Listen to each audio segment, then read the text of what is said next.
राम जय जय राम, जय जय श्री राम। नारायण समारंभां शंकराचार्य मध्यमां अस्मदाचार्य पर्यन्तां वन्दे गुरु परंपरां। श्री गुरु चरण सरोज रज निज मन मुकुर सुधार, अर्णव रघुबर विमल जसु द्योदायक फल चारों। श्री सीतारामचंद्राभ्याम नमः, ऐश्वर्याभ्याम नमः। ओम श्री एकात्मक दक्षिणेश्वर धाम सरकार ते नमः। सत्संग क्रम में आज वत्सासुर का वध, भगवान श्री कृष्ण के द्वारा वत्सासुर नामक राक्षस का वध की कथा से आगे है। गोविंद जब कुछ और बड़े हुए तो बछड़े चराने लगे। एक दिन जो है श्री सुखदेव जी कहते हैं, एक दिन क्या हुआ, कदाचित यमुना तीरे वत्सान चारे तो स्वकही। कंस का सेवक सखा वत्सासुर कृष्ण और बलराम को मारने की नियत से बछड़े का ही रूप बनाकर बछड़ों में मिल गया।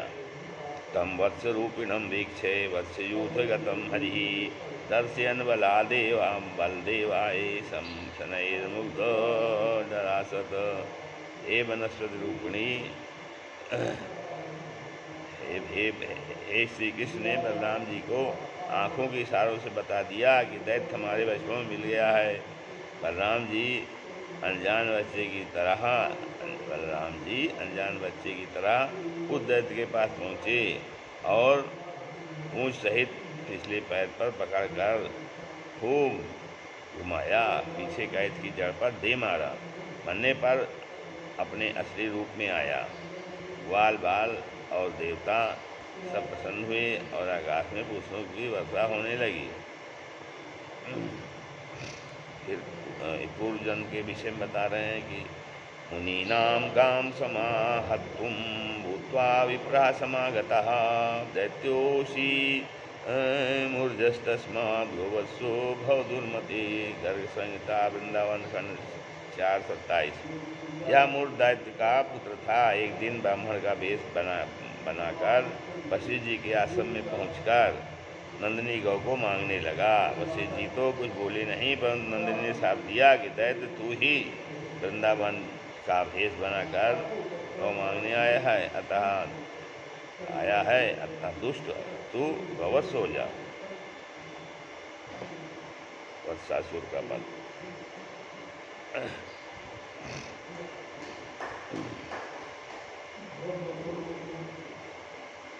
बकासुर का वध बता रहे सुखवाज। स्वम वत्स कुलम सर्वे पाययिष्यन्ते एकदा, गत्वा जलाशयाभ्यासं पायित्वा पपुर्जलम।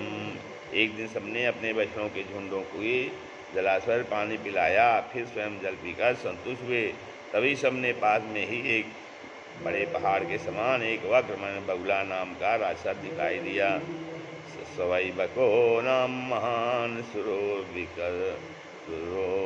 बकरूप धृक, आगत्य सा कृष्णम तीक्ष्ण तुंडो अग्रसद बलो। उस दैत्य ने अचानक आकर कृष्ण को चंचू द्वारा निगल लिया। सभी ग्वाल बाल कृष्ण की इस दिशा से विकल होकर रोने चिल्लाने लगे। श्री कृष्ण ने उसकी चोंच को दोनों हाथों से गार्डर की तरह चीख कर प्राणांत कर दिया। फिर पूर्व जन्म में क्या था वो, तस्मै शापम दो सिद्धो जार्जल मुनि सत्तमा, बके वक्त्वम यखान्नसित्वम बको भवो दुर्मते। यह हयग्रीव दैत्य का पुत्र उत्कल था। उसने युद्ध में सारे देवताओं को जीतकर इंद्र का छत्र लेकर अन्य राज्यों पर भी अधिकार करके शासन करने लगा। एक बार घूमता हुआ सिंधु संगम पर जाजाली मुनि के आश्रम पर जाकर जल में से बंसी द्वारा खींच करके मछलियों को खाने लगा। मुनि के द्वारा मना करने पर भी जब नहीं माना तो क्रोध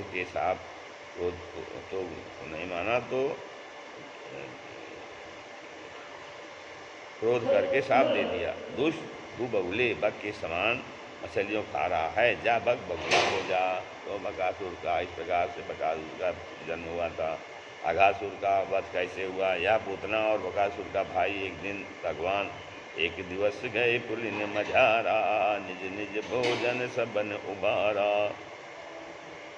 सब ग्वाल अपना अपना भोजन खोलकर खाने को आनंद से बैठे ही थे कि कंस का भेजा राक्षस अघासुर सोचने लगा, अयम तुम्हेशो दारुणास कित्तयोर्द्वयोर्मय नयनम सबलम हनिष्टे।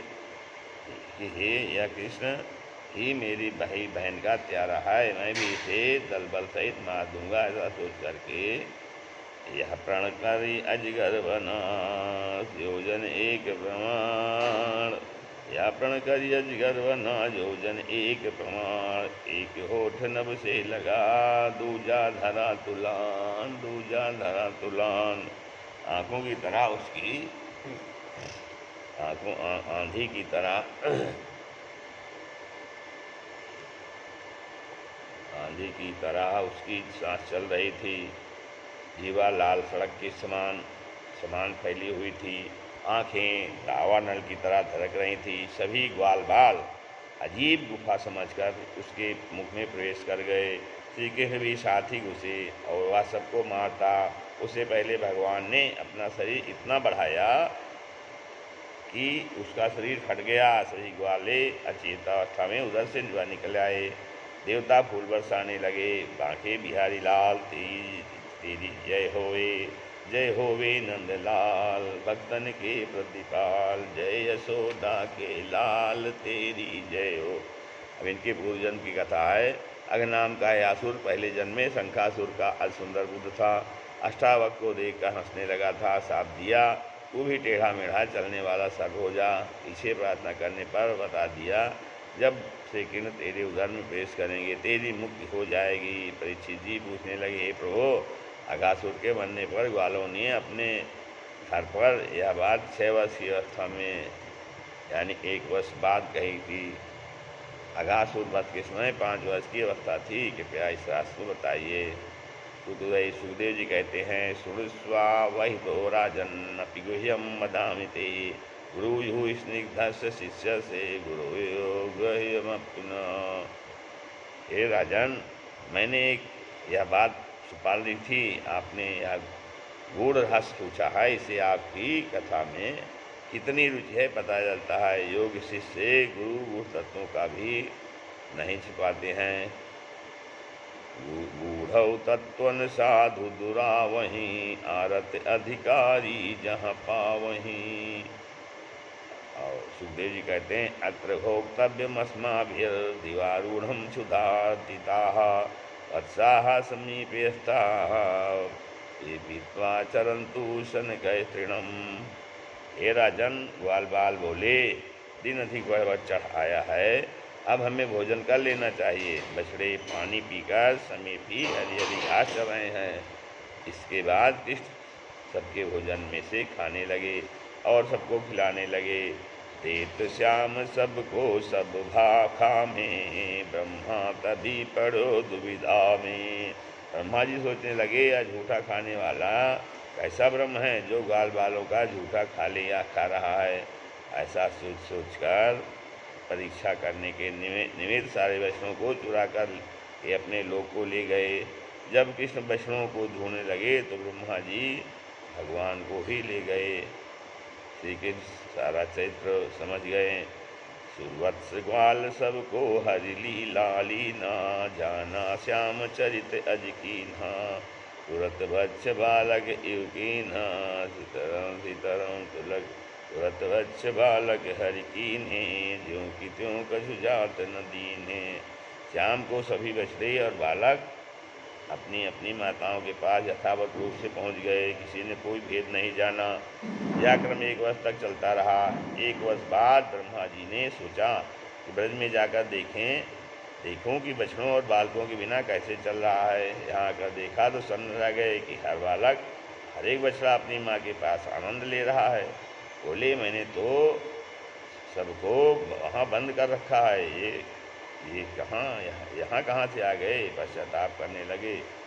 देखो अति मेरो अज्ञान, देखो अति मेरो अज्ञान। त्रिभुवनपति से मैं छल ठाना, त्रिभुवनपति से मैं छल ठाना। तीन लोक के नाथ धरा पे विचरत मैं नहीं जान्यो। करी कृपा मम भ्रम हरि लीनो, वैभव परम दिखानो। फिर ब्रह्मा जी रथ से उतरकर भगवान के चरणों में गिरकर अपने प्रेमास्यों से चरणों का बहुत देर तक अभिषेक करते रहे। फिर सिर नीचा करके हाथ जोड़ करके कांपते हुए भगवान की गदगद वाणी से स्तुति करने लगे। ब्रह्मा जी बोले, तद्भूरि भाग्यमिहि जन्म किमप्यटभ्याम, यद् गोकुलोऽपि गत मां द्विजोऽभिषेकं, यज्जीवितं तु निखिलं भगवान् मुकुन्दस् स्वाद्यापि यत्पादरजा श्रुति मृत्युमेव।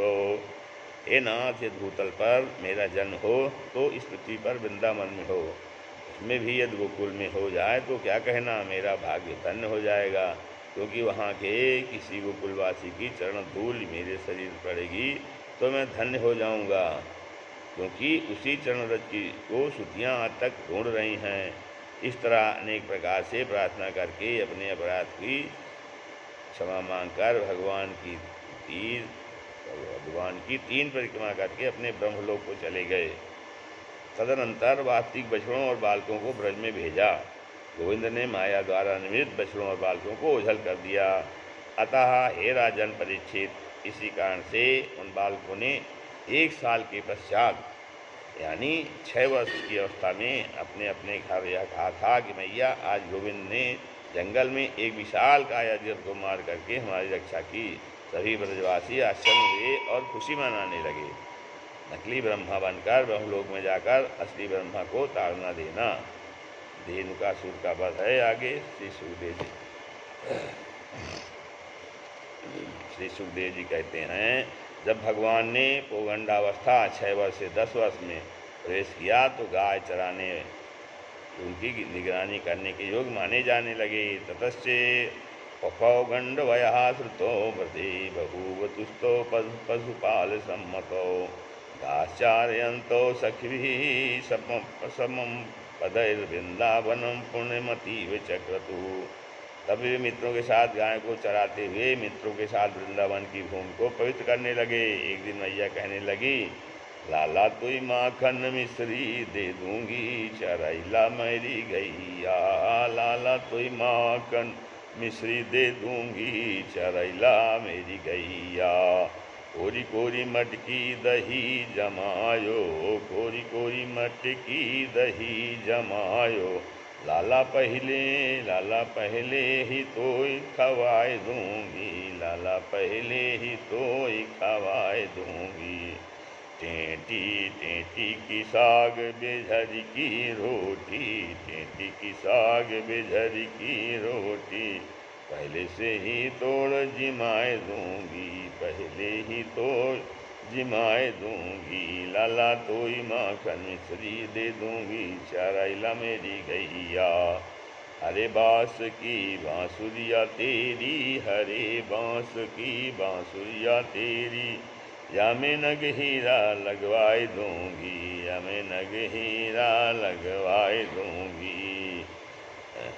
हरे बांस की बांसुरिया तेरी, या मैं नग हीरा लगवाए दूंगी।